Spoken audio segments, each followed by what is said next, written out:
आषाढ़ शुक्ल एकादशी को मनाई जाने वाली देवशयनी एकादशी केवल एक व्रत ही नहीं है, बल्कि आध्यात्मिक शयन की शुरुआत है। इस दिन भगवान श्री विष्णु क्षीर सागर में योग निद्रा में चले जाते हैं और चातुर्मास का शुभारंभ होता है। एक ऐसा पवित्र काल जिसमें संयम, साधना, सेवा और दान विशेष रूप से फलदायी होता है। इस पुण्य दिन पर व्रत करने से सभी पाप नष्ट होते हैं और पुण्य के द्वार खुल जाते हैं। देवशयनी एकादशी की कथा, व्रत विधि, दान के नियम और भगवान विष्णु की महिमा को जानने के लिए इस कथा को अवश्य सुनना चाहिए। दोस्तों, आज इस वीडियो में हम इसी कथा के विषय में जानेंगे, अर्थात देवशयनी व्रत की कथा के विषय में जानेंगे। इस जानकारी के लिए वीडियो को अंत तक देखिएगा, जिससे कि आपको सही और सटीक जानकारी प्राप्त हो पाए। नमस्कार दोस्तों, राधे राधे। आपके अपने चैनल ज्ञान शास्त्र में आप सभी का स्वागत है। दोस्तों, देवशयनी के पावन अवसर पर तुलसी, वस्त्र, अन्न, छाता, दीपक और जल का पात्र दान करना अक्षय फल प्रदान करता है। दोस्तों, देवशयनी एकादशी के दिन ओम नमो भगवते नारायणाय नमः का जाप हमें दिन भर करना चाहिए। क्या आपने कभी सोचा है कि भगवान विष्णु निद्रा में आखिर क्यों चले जाते हैं? इसके पीछे एक गूढ़ और अत्यंत भावपूर्ण कथा छिपी हुई है। यह है राजा बलि और वामन अवतार की कथा। प्राचीन काल में राक्षसों के कुल में एक अत्यंत पराक्रमी, दानी और धर्मनिष्ठ राजा हुए थे। वो थे राजा बलि। वो असुर होते हुए भी वेदों का पालन करने वाले, यज्ञों में विश्वास रखने वाले और ब्राह्मणों को सम्मान देने वाले थे। उनके तप, दान और न्यायप्रियता के कारण देवलोक भी कांप गया था।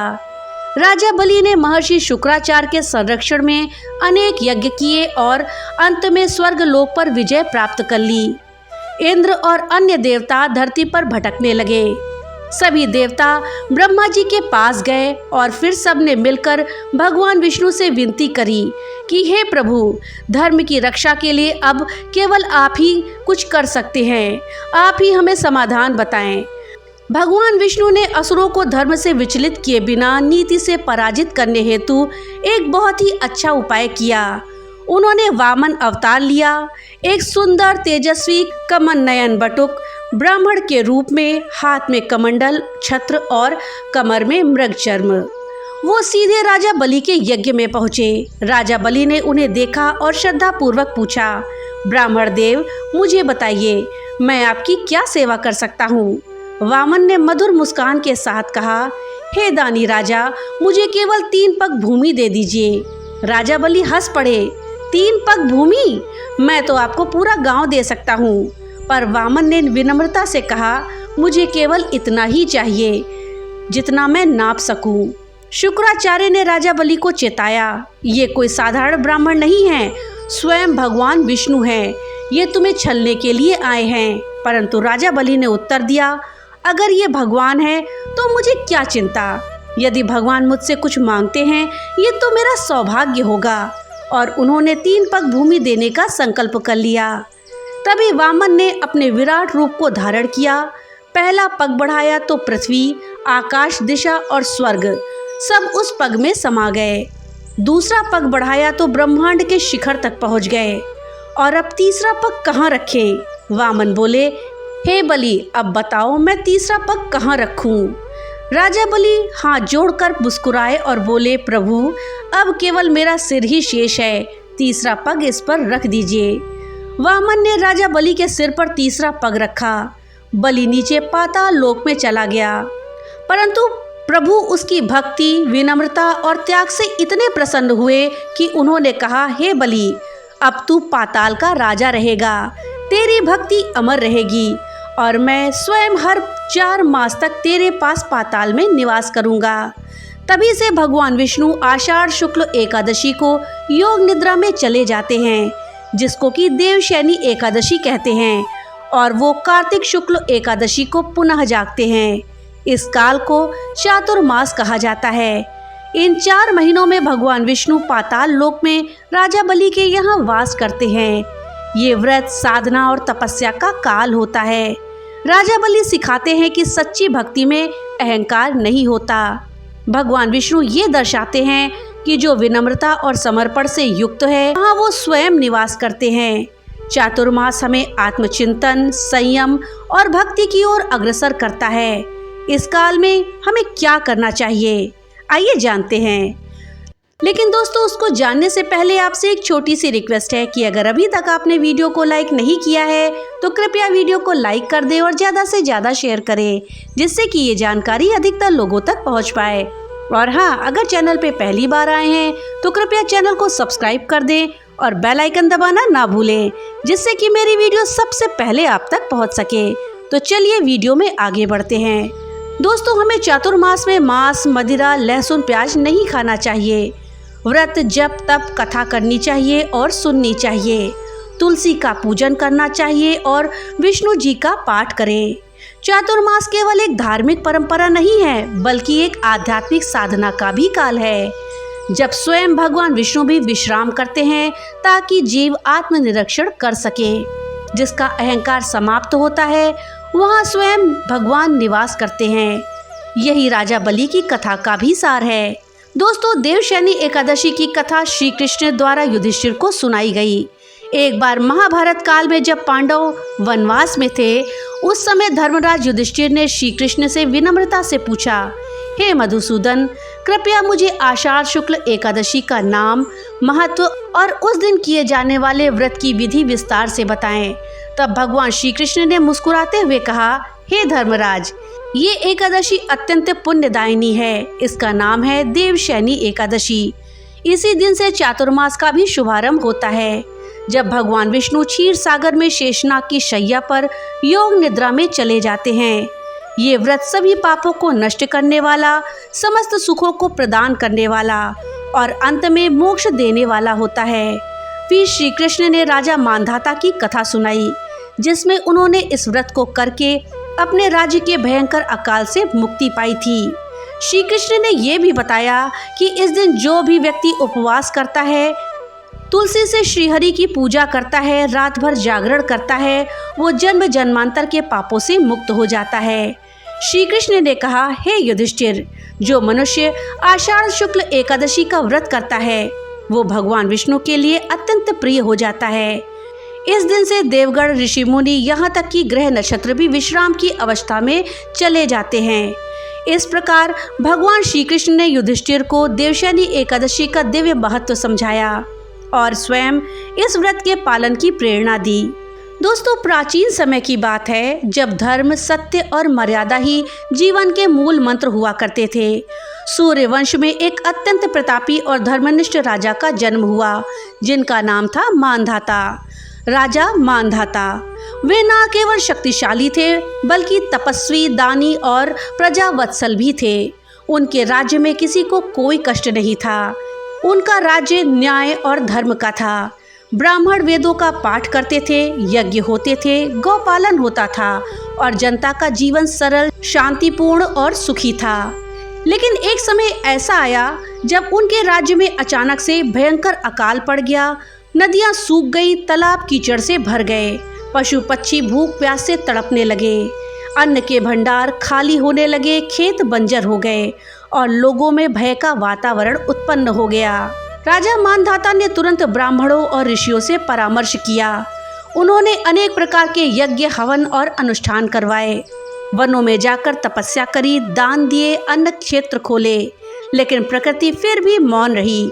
सूर्य तपता रहा, धरती दरारों से भर गई और निराशा फैलने लगी। तब राजा ने एक दिन सोचा, ये कोई आध्यात्मिक कारण है, मुझे स्वयं इस संकट का समाधान खोजना होगा। वो घोड़े पर सवार होकर जंगलों में, तीर्थों में, आश्रमों में और ऋषियों की खोज में निकल पड़े। कई दिन यात्रा के बाद वो एक पुण्य भूमि पर पहुंचे, जहां महान तपस्वी ऋषि अंगिरा गहन तपस्या में लीन थे। राजा ने नतमस्तक होकर उन्हें प्रणाम किया और विनय पूर्वक कहा, मुनिवर, मैं आपकी शरण में आया हूँ। मेरे राज्य में भीषण अकाल पड़ा हुआ है, कृपया कोई उपाय बताएं जिससे मेरी प्रजा की रक्षा हो सके। मुनि ने नेत्र खोले, ध्यान से राजा को देखा और बोले, राजन, ये संकट कोई साधारण नहीं है। जब सृष्टिकर्ता स्वयं विश्राम करते हैं तब प्रकृति भी उनके साथ शांति में लीन हो जाती है। ये समय है देवशयनी एकादशी का। आषाढ़ शुक्ल एकादशी को भगवान विष्णु योग निद्रा में चले जाते हैं और तभी से 4 महीनों का चातुर्मास प्रारंभ होता है।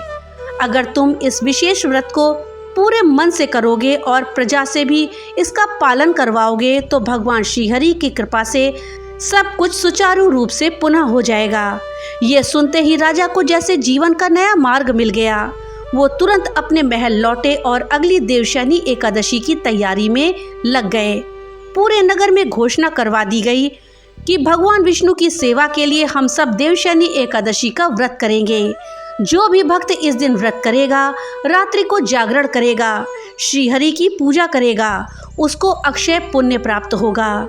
राजा ने स्वयं ब्रह्म मुहूर्त में उठकर स्नान किया, पीले वस्त्र धारण किए, शंख, चक्र, गदा और पद्म से विभूषित भगवान श्रीहरि की सुंदर मूर्ति स्थापना करी और तुलसी के पत्रों से पूजा करी। उन्होंने विष्णु सहस्रनाम का पाठ किया, गीता का पाठ किया और नंदी मुख ब्राह्मणों को भोजन कराया। समस्त नगर वासियों से भी व्रत का पालन करवाया। राजा स्वयं रात्रि जागरण पर बैठ गए और भगवान से हृदय से प्रार्थना करी, हे नारायण, हे अनंत, कृपा करो, वर्षा हो, अन्न उपजे, प्रजा सुखी हो और सृष्टि में पुनः संतुलन आए। उनकी सच्ची भक्ति से प्रसन्न होकर के भगवान विष्णु ने स्वयं दर्शन दिया। भगवान ने कहा, हे राजन, तुम्हारी निष्ठा, तुम्हारा त्याग और तुम्हारी भक्ति भाव मुझे अत्यंत प्रिय है। कल प्रातः से तुम्हारे राज्य में वर्षा होगी और सुख समृद्धि लौट आएगी। राजा की आंखें खुली तो वो भाव विभोर हो गए थे। उन्होंने ऋषि अंगिरा का स्मरण किया और भगवान को याद किया और सचमुच अगले दिन से आकाश में बादल घिर गए। गड़गड़ाहट के साथ मूसलाधार वर्षा हुई, नदियां बहने लगीं, धरती हरियाली से आच्छादित हो गई, खेतों में अन्न लहराने लगा, पशु पक्षियों में आनंद की लहर दौड़ गई, चारों दिशाओं में जय विष्णु भगवान की घोष होने लगे। राजा मांधाता ने उस दिन को अपनी स्मृति में अमर कर दिया और आज भी पद्म पुराण में इस कथा का उल्लेख होता है। जो व्यक्ति इस व्रत को श्रद्धा के साथ करता है उसके जीवन में कभी भी संकट स्थायी नहीं रहता, क्योंकि जब भगवान स्वयं निद्रा में जाते हैं तो भक्तों की पुकार ही उन्हें जगाती है। देवशयनी एकादशी न केवल एक व्रत है बल्कि ये एक अवसर है चतुर्मास की शुरुआत का, आत्मनिरीक्षण का, जीवन को धर्म संयम की दिशा में मोड़ने का। ये वो काल है जब न केवल भगवान विश्राम करते हैं बल्कि हमारा मन भी संयम, भक्ति और साधना में रमण करता है। जो व्यक्ति 4 मासों तक मांस, मदिरा, क्रोध, झूठ, लोभ, द्वेष का त्याग करके भक्ति में लीन रहता है उसके जीवन में स्वयं भगवान जागते हैं। चातुर्मास में उपवास, तुलसी की सेवा, गीता पाठ, श्रीहरि का स्मरण अत्यंत पुण्यदायी होता है। इस कथा से हमें यही सीख मिलती है, चाहे कितना भी संकट हो, अगर हमारी आस्था अडिग है तो भगवान अवश्य कृपा करते हैं। इसलिए दोस्तों, इस वर्ष जब भी आषाढ़ शुक्ल एकादशी हो तो पूरे मन, तन और वचन से इस व्रत को करिए। दोस्तों, अब आइए हम जानते हैं चातुर्मास के महत्व को।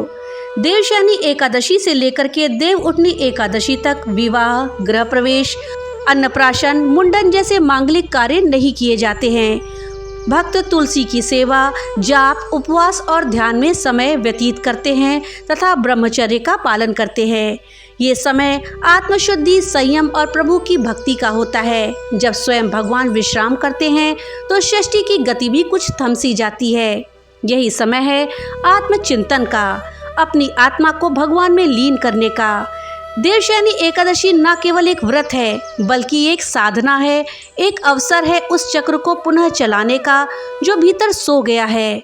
तो दोस्तों, इस देवशयनी एकादशी के अवसर पर हम सभी भगवान श्री हरि के चरणों में प्रणाम करें और उनके शयन काल को पुण्य काल में बदल दें।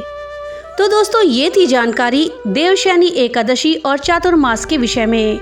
दोस्तों, जानकारी आपको कैसी लगी हमें कमेंट बॉक्स में लिख करके जरूर बताइएगा। तो मिलते हैं अगली नई वीडियो के साथ, तब तक के लिए राधे राधे।